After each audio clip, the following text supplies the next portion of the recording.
সকাল ৯টা নিউজে সবাইকে আমন্ত্রণ। সাথে আছে আমি নাফিস আব্দুল্লাহ। ফ্যাসিবাদ মুক্ত বাংলাদেশে জনগণের কাছে পিলখানায় হত্যাকাণ্ডের নেপথ্য কারণ এখন বোধগম্য বলে মন্তব্য করেছে প্রধানমন্ত্রী তারেক রহমান। তিনি বলেছেন, এই হত্যাকাণ্ডের পর নানা রকম মিথ্যা কিংবা অপতথ্য দিয়ে জনগণকে বিভ্রান্ত করার চেষ্টা হয়েছিল। মঙ্গলবার জাতীয় শহীদ সেনা দিবস উপলক্ষে দেওয়া এক বাণীতে তিনি এসব কথা বলেন।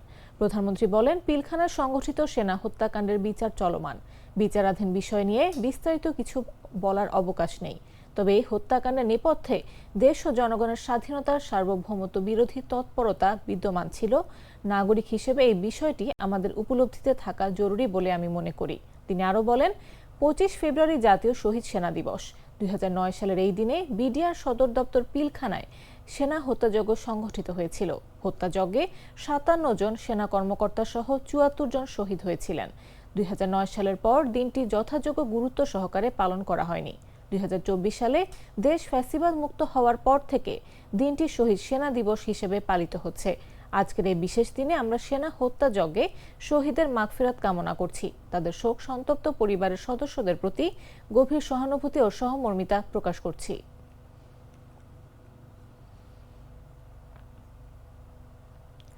জামাতে ইসলামের আমির ডক্টর শফিকুর রহমান বলেছেন, বিজয়ের ধারাবাহিকতায় নৈতিকতার ঘাটতির আশঙ্কা দেখা দিতে পারে। ছাত্র শিবিরের দৃশ্যমান শক্তি ও মর্যাদার জায়গা হলো নৈতিকতা। সুতরাং নৈতিকতার ক্ষেত্রে কোনো ছাড় বা আপোষ গ্রহণযোগ্য নয়। মঙ্গলবার রাজধানীর আল ফালা মিলনায়তনে ইসলামী ছাত্র শিবিরের কেন্দ্রীয় কার্যকরী পরিষদ ২০২৬-এর দিনব্যাপী প্রথম সাধারণ অধিবেশনে প্রধান অতিথির বক্তব্যে তিনি এসব কথা বলেন।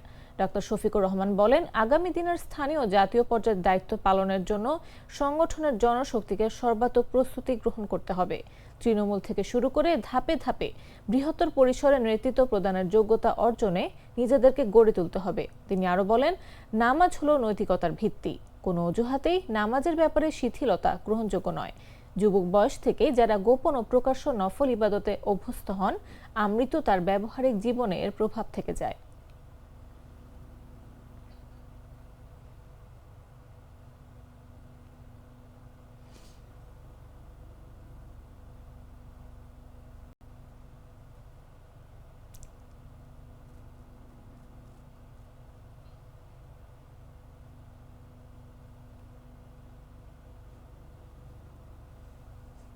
জাহাঙ্গীরনগর বিশ্ববিদ্যালয়ে প্রাতিষ্ঠানিক সুবিধার আড়ালে পুনরায় পোষ্য কোটা চালুর অভিযোগ উঠেছে।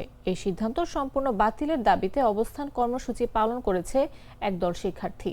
মঙ্গলবার বিশ্ববিদ্যালয়ের রেজিস্ট্রার ভবনের সামনে এ কর্মসূচি পালন করা হয়। এ সময় বুধবার বেলা ১১টার মধ্যে পোষ্য কোটা চালুর সিদ্ধান্ত স্থগিত না করা হলে কঠোর কর্মসূচির হুঁশিয়ারি দেন আন্দোলনকারীরা।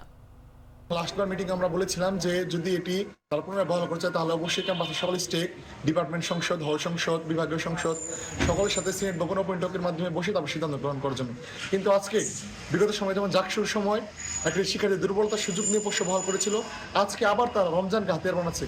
রমজান এই শিক্ষার্থীদের এই অসহায়ত্ব, এই দুর্বলতা, এই না খায় থাকা যে শিক্ষার্থীদের শরীরে দুর্বল অবস্থা, এই শারীরিক অবস্থাকে তারা মুষ্টিবদ্ধ করে আজকে পুনরায় শিক্ষার্থী দুর্বলতার সুযোগ নিয়ে আজকে আবার এই পোষ্য সুবিধা বহাল করেছে, যেটি আমরা তীব্র নিন্দা এবং ঘৃণা জানাই এবং তাদেরকে স্পষ্টভাবে বলতে চাই, এই রমজান বা তারা যে আমাদের দুর্বলতা মনে করছে, এই দুর্বলতা আমাদের দুর্বলতা নয়, এটাই আমাদের শক্তি, এটা আমাদের সফলতা।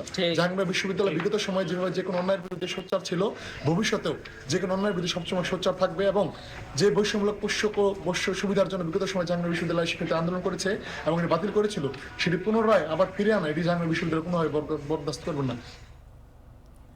শরীয়তপুরের নড়িয়ার বিঝারি উপসিতারা প্রসন্ন উচ্চ বিদ্যালয়ের প্রধান শিক্ষক নুরুল আমিন রতনের ওপর হামলার অভিযোগ উঠেছে। হামলায় ওই শিক্ষকের ডান হাত ভেঙে যায়। অভিযোগ উঠেছে, মিজান শিকদার নামের এক যুবদল নেতা ও তার লোকজন এ হামলা চালিয়েছে। মঙ্গলবার দুপুরে উপজেলার ভোজেশ্বর বাজারের ৩ দোকান এলাকায় এ ঘটনা ঘটে। ভুক্তভোগী প্রত্যক্ষদর্শী জানায়, নুরুল আমিন রতন দীর্ঘদিন ধরে শতবর্ষী বিদ্যাপীঠ মিঝারি উপসিতারা প্রসন্ন উচ্চ বিদ্যালয়ের প্রধান শিক্ষক হিসেবে কর্মরত আছেন। মঙ্গলবার দুপুরে বিদ্যালয় থেকে অটোরিকশায় বাড়ি ফিরছিলেন তিনি। এ সময় তিনি ভোজেশ্বর বাজারের ৩ দোকান এলাকায় পৌঁছালে ভোজেশ্বর ইউনিয়ন যুবদলের দলের সভাপতি মিজান শিকদার সহ অন্তত ১০ জন ব্যক্তি তার গতিরোধ করে। পরে তার হাত ও পায়ে উপর্যুপরি আঘাত করে। এ ব্যাপারে অভিযুক্ত মিজান শিকদার বলেন, আমি এই বিষয়ে জানি না, বুঝি না, শুনি নাই। যারা ছড়াচ্ছে তাদের প্রশ্ন করুন। আমি কাল তার বিরুদ্ধে মানহানির মামলা করব। আর শরীয়তপুর সদর হাসপাতালের চিকিৎসা কর্মকর্তা ডাক্তার মফিজুর রহমান স্বপন বলেন, আহতের শরীরে আঘাতের চিহ্ন রয়েছে, তাছাড়া তার ডান হাতটি ভেঙে গেছে। আমরা তাকে প্রাথমিক চিকিৎসা শেষে হাসপাতালে ভর্তি হতে বলেছি। জানতে চাইলে নড়িয়া থানার পুলিশ পরিদর্শক সুকান্ত দত্ত বলেন, খবর পেয়ে ঘটনাস্থলে পুলিশ পাঠিয়েছিলাম। ভুক্তভোগী কিংবা তার পরিবারের কাছ থেকে এখন পর্যন্ত কোনো অভিযোগ পায়নি। অভিযোগ পেলে আইনি পদক্ষেপ নেওয়া হবে।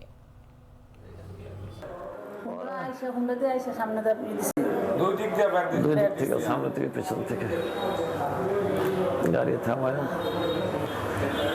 স্কুলে সমস্ত ম্যানেজিং কমিটির সালাউদ্দিন সভাপতি, স্কুলের ম্যানেজিং কমিটি করে পানি তো লাগবে, গোলা শুকায় বারবার করে সরাইতে এর জিজ্ঞাসা করেন, আপনি আমার জিজ্ঞাসা করবেন কি? আমি এই সম্বন্ধে জানি না, শুনি না, বুঝি নাই। আচ্ছা ভাই, একটা বিষয় হচ্ছে উনি ওই লোক অভিযোগ করছে মিজান শিকদার ও তার লোকজন তারপর হামলা চালাইছে। উনি অভিযোগ করছে ওনার নামে আমি কালকে মানহানি মামলা করুম। এরপরে আপনি আমার সাক্ষাৎকার নিতে মামলা করার পরে কালকে দুপুরে আইসেন।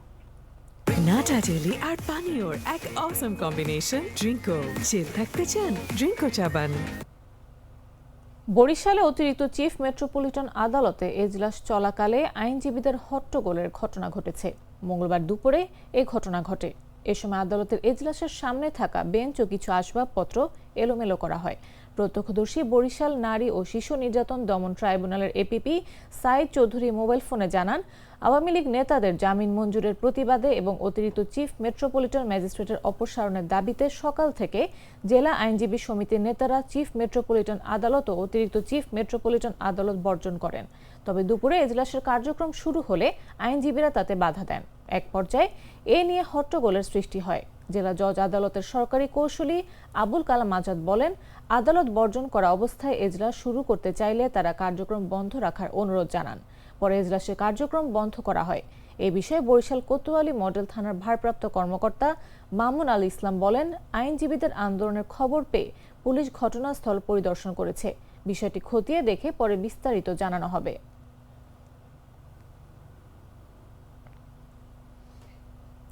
লক্ষ্মীপুরের কামারহাট বাজারে অগ্নিকাণ্ডে জ্বালানি তেল ও গ্যাস সিলিন্ডারের দোকান সহ 9টি ব্যবসা প্রতিষ্ঠান পুড়ে ছাই হয়ে গেছে।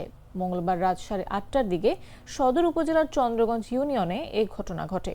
প্রাথমিকভাবে প্রায় 70 থেকে 75 লাখ টাকার ক্ষয়ক্ষতির আশঙ্কা করা হচ্ছে। ফায়ার সার্ভিস সূত্রে জানা যায়, একটি দোকানে গ্যাসের চুলা মেরামতের সময় সিলিন্ডার বিস্ফোরণ হয়ে আগুনের সূত্রপাত হয়। পরে তা দ্রুত আশেপাশের দোকানে ছড়িয়ে পড়ে। খবর পেয়ে লক্ষ্মীপুর ফায়ার সার্ভিস ও সিভিল ডিফেন্সের দুটি ইউনিট ঘটনাস্থলে পৌঁছে প্রায় 45 মিনিট চেষ্টা চালিয়ে আগুন নিয়ন্ত্রণে আনে। স্টেশন অফিসার রঞ্জিত কুমার সাহা জানান, 9টি দোকান সম্পূর্ণ পুড়ে গেছে। আগুনের সুনির্দিষ্ট কারণ তদন্ত শেষে জানানো যাবে। ঘটনাস্থল দূরে হওয়ায় পৌঁছাতে কিছুটা সময় লেগেছে বলেও জানান তিনি। স্থানীয়দের ভাষ্য, বাজারের আলিফ এন্টারপ্রাইজ থেকে আগুনের সূত্রপাত হয়। সেখানে গ্যাস সিলিন্ডার, অকটেন ও ডিজেল সহ জ্বালানি তেল মজুদ ছিল। সিলিন্ডার বিস্ফোরণের কারণেই আগুন দ্রুত ছড়িয়ে পড়ে বলে ধারণা করা হচ্ছে। এসএম মেহেদি হাসান জানান, অগ্নিকাণ্ডে হতাহতের খবর পাওয়া যায়নি, তবে আগুন নিয়ন্ত্রণে কাজ করতে গিয়ে ফায়ার সার্ভিসের এক সদস্য আহত হয়েছেন। ক্ষতিগ্রস্ত ব্যবসায়ীদের সহায়তার নির্দেশনা দেওয়া হয়েছে।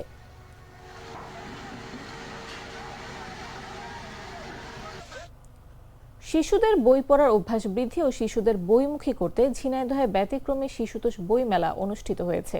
মেলায় শহরের বিভিন্ন স্কুল ও কিন্ডারগার্টেন স্কুলের ক্ষুদে শিক্ষার্থীরা আনন্দ উৎসবে মেতে ওঠে। মঙ্গলবার শহরের আদর্শপাড়া অবস্থিত মর্নিং বেল কিন্ডারগার্টেন স্কুলে এই দিনব্যাপী এই বইমেলার আয়োজন করা হয়। এতে মর্নিং বেল কিন্ডারগার্টেন স্কুল সহ অন্যান্য স্কুলের ক্ষুদে শিক্ষার্থীরাও অংশ নেন।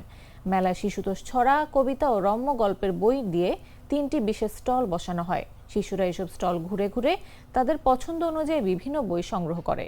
এ সময় শিশুদের সঙ্গে মেলায় অভিভাবকদেরও উপস্থিতি ছিল সরব।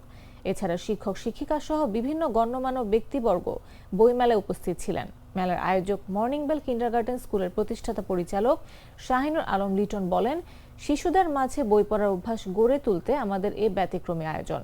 ক্ষুদে শিক্ষার্থী, বন্ধু ও শিশুরা দিন দিন অতিমাত্রায় মোবাইল ফোনের প্রতি ঝুঁকে পড়ছে। আমরা শিশুদের মোবাইল ফোনের আসক্তি দূর করে তাদের হাতে বই তুলে দিতে চাই। সেই লক্ষ্যে আমাদের এই স্বল্প প্রয়াস।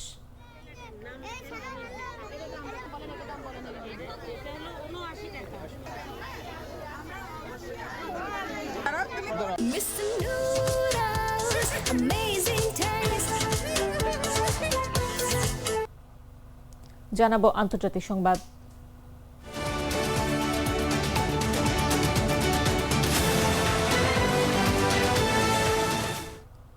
দক্ষিণ পূর্ব ব্রাজিলের মিনাস গেরাইস রাজ্যে টানা মুষলধারে বৃষ্টিতে ভয়াবহ বন্যা ভূমিধসে অন্তত 23 জন নিহত হয়েছেন। নিখোঁজ রয়েছেন 40 জনের বেশি। উদ্ধারকর্মীরা ধ্বংসস্তূপে দিনরাত অভিযান চালাচ্ছেন। সবচেয়ে ক্ষতিগ্রস্ত শহর জুইস ডি ফোরায় অন্তত 18 জনের মৃত্যু হয়েছে।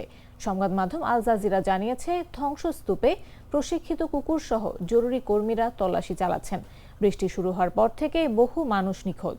শহরের বিভিন্ন এলাকা কাদা ও পানিতে তলিয়ে গেছে।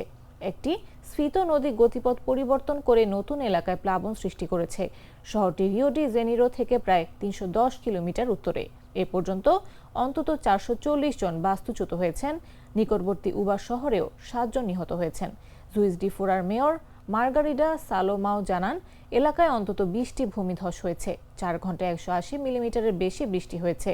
ফায়ার ব্রিগেডের মেজর ডেমেট্রিয়াস গৌলার্ট বলেন, ধ্বংসস্তূপ থেকে এক শিশুকে জীবিত উদ্ধার করা হয়েছে। Corpo de Bombeiros Militar de Minas গেরাসের শতাধিক সদস্য উদ্ধার কাজে নিয়োজিত। President Luiz Inacio Lula da Silva সর্বাত্মক সহায়তার আশ্বাস দিয়েছেন। আবহাওয়া দপ্তর আরও বৃষ্টির সতর্কতা দিয়েছে।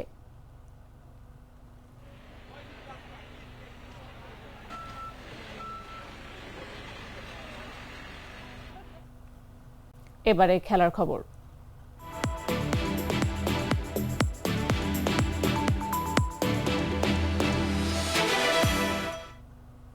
কেন্ডির পাল্লেকেলেতে টান টান উত্তেজনার ম্যাচে পাকিস্তানকে 2 উইকেটে হারিয়েছে ইংল্যান্ড। টানা 2 জয়ে সেমিফাইনাল নিশ্চিত করেছে হ্যারি ব্রুকের দল। এর ফলে বিদায়ের শঙ্কায় পড়েছে পাকিস্তান। 165 রানের লক্ষ্য তাড়া করতে নেমে শুরুতেই চাপে পড়ে ইংল্যান্ড। শাহিন শাহ আফ্রিদির আগুনে বোলিংয়ে পাওয়ার প্লেতে ফেরেন ফিল সল্ট, জস বাটলার ও জ্যাকব বেথেল। 58 রানে 4 উইকেট হারিয়ে বিপদে পড়ে তারা। টম ব্যান্টন ও স্যাম কারানো বড় ইনিংস খেলতে পারেননি। তবে এক প্রান্ত আগলে রেখে মারকুটে ব্যাটিং করেন হ্যারি ব্রুক। 50 বলে সেঞ্চুরি পূর্ণ করে 51 বলে 100 রান করেন তিনি, হাঁকান 10-4 ও 4 ছক্কা। ব্রুক আউট হওয়ার পরও জয়ের পথেই ছিল ইংল্যান্ড। শেষ ওভারে 3 রান দরকার হলে সালমান মির্জার বলে বাউন্ডারি হাঁকিয়ে জয় নিশ্চিত করেন জোফরা আর্চার। এর আগে সাহিবজাদা ফারহানের 63 রানে 8 উইকেটে 164 তোলে পাকিস্তান। সাদাব খান করেন 23, ইংল্যান্ডের হয়ে লিয়াম ডসন নেন 3 উইকেট।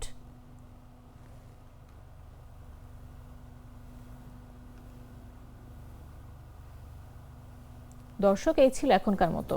প্রতি মুহূর্তের সর্বশেষ খবর পেতে ভিজিট করুন jagonews24.com, ফলো করুন আমাদের ভেরিফাইড ফেসবুক পেজ এবং সাবস্ক্রাইব করুন জাগো নিউজের ইউটিউব চ্যানেল।